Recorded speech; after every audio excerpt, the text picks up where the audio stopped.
Hello friends, welcome back. So we are doing mathematics. So the question is sum of integers having different conditions. Integers क्या होते हैं friends? मैंने आपको पिछले video में बताया था.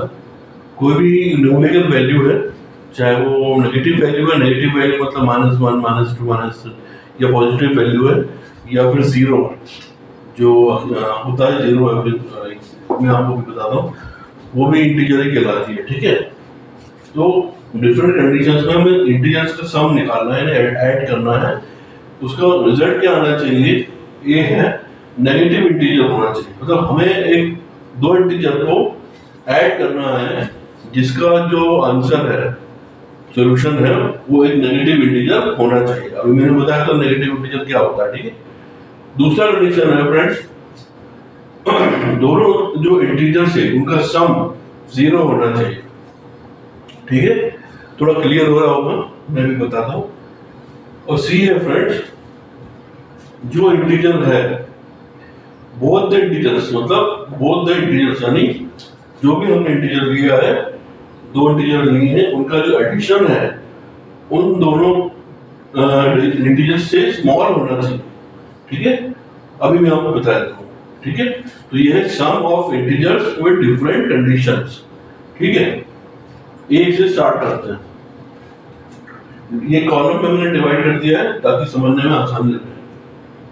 लेट टू इंटीजर्स बी 5, ये पहला वाला है कॉलम. ठीक है, फिर दूसरा वाला भी करेंगे और सी ये भी सॉल्व करेंगे. ये है let two integers be 5 and -7. देखिए वैल्यू से कोई भी ले सकते हैं, बस हमें ध्यान रखना पड़ेगा कि जो हमें ऐड करके जो वैल्यू निकल रही है इंटीजर की वो नेगेटिव होनी चाहिए. ये कंडीशन हमको कोर्स में आएगा, आपको ध्यान देना पड़ेगा. ठीक है, तो आप इसको ऐड करते हैं 5 एंड यहाँ पर 5 एंड -7 को ऐड करेंगे. देखिए बात ये है कि ये -7 है. ठीक है, तो हम 5 -7 नहीं करना है, हमें ऐड करना है.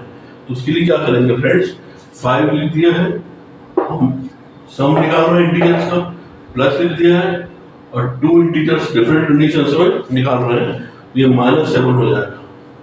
5 प्लस ब्रैकेट में -7, वही बात है.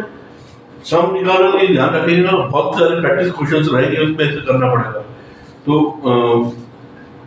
5 -7 कितना होता है? 7 - 5 5 - 2 होता है या -2 होता है. तो यहाँ पे 7 बड़ा है 5 से, तो पॉजिटिवली ये है ऑब्वियसली कि वैल्यू जो है -2 रहेगी. ठीक है, तो फ्रेंड्स क्या था, ये सॉल्व हो गया है. Sum of integer different conditions, ये है नेगेटिव वैल्यू चाहिए. ठीक है, 5 इंटीजर है, -7 इसको ऐड करेंगे तो 5 -7 -2 बचेगा, तो ये नेगेटिव इंटीजर आ गया. ये हमारी कंडीशन थी. ठीक है, अब बी पे आते हैं.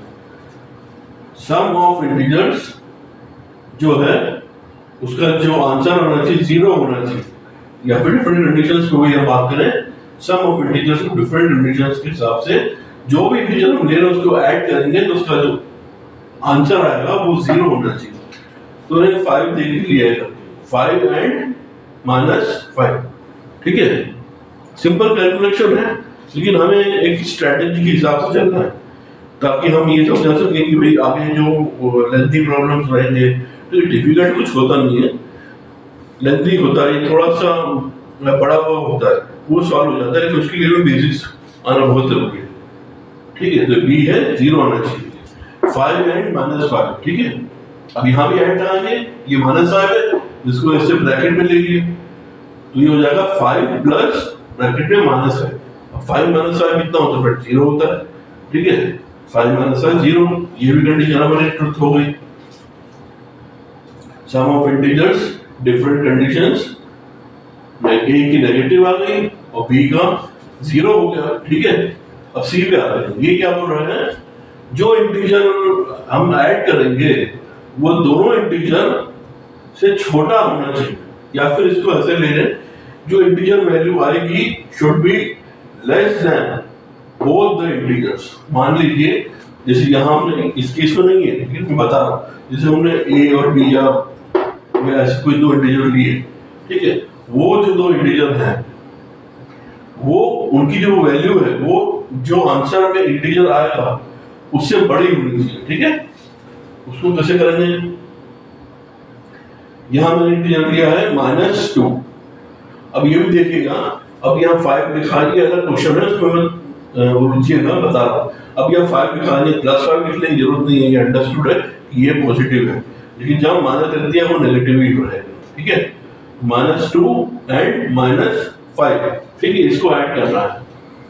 -2 लिख लिया ब्रैकेट में जैसे यहाँ किया था, और उसको ऐड कर दिया -5 से, तो फ्रेंड हो जाएगा 2 + 5 कितना होता है, 5 6 7, ठीक है। -7 डेफिनेटली हम एडिशन कर रहे हैं, या फिर हम अगर मल्टीप्लिकेशन करते हैं -2 × -5 8 10 होता है, वो पॉजिटिव में आता है, वो मल्टीप्लिकेशन की बात है। मैं पॉइंट से हटके बोल रहा हूँ, लेकिन थोड़ा मतलब आपको समझ में आ जाए इसलिए ऐसा बोल रहा हूँ। तो सिंस अब क्या है फ्रेंड्स, हमारा आंसर आ चुका है -7, ठीक है। -2 एंड -5 वो हम ऐड करेंगे तो माइनस यहाँ लग जाएगा, और 2 + 5 7 होता है, -7 हो जाएगा, ठीक है। तो सिंस क्या था हमारा कंडीशन सी, जो इंटीजर वैल्यू है -7, बोथ इंटीजर्स कौन से बोथ, ये 1 एंड 2, -2 और -5 से छोटा होना चाहिए। देख लेते हैं, -7 इज लेस देन -2, ठीक है। -2 बहुत करीब है 1 के, ये बहुत दूर है, ये फार है, तो ये -7 छोटा है पहले इंटीजर से, और दूसरे इंटीजर से -7 लेस देन -5, -7 भी 1 के करीब है, और -7 वही फार है, ये अपन समझ सकते हैं। तो -5 -7 आंसर है, ठीक है। क्या थी हमारी condition, the integer should be less than, देखिए लेस का निशान मैंने बना हुआ है, ग्रेटर देन का भी होता है, इक्वल टू होता है, ग्रेटर देन इक्वल टू, वो सब हम बाद में देखेंगे। तो integer must be less than both the integers, तो ये बोथ द इंटीजर्स होगा -2 एंड -7।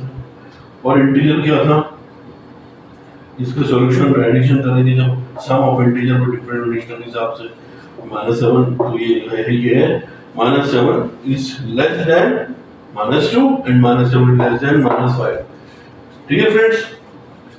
ये हमारी कंडीशन हो गई। फ्रेंड्स अगर वीडियो अच्छी लगी हो तो चैनल को सब्सक्राइब कर लें, बेल आइकन दबाना ना भूलें, और वीडियो अच्छी लगी हो तो लाइक और शेयर करें। और थैंक यू फ्रेंड्स, कोई भी डिफिकल्टी हो उसको डिटेल में समझा जाएगा। Okay, thank you friends, thanks a lot.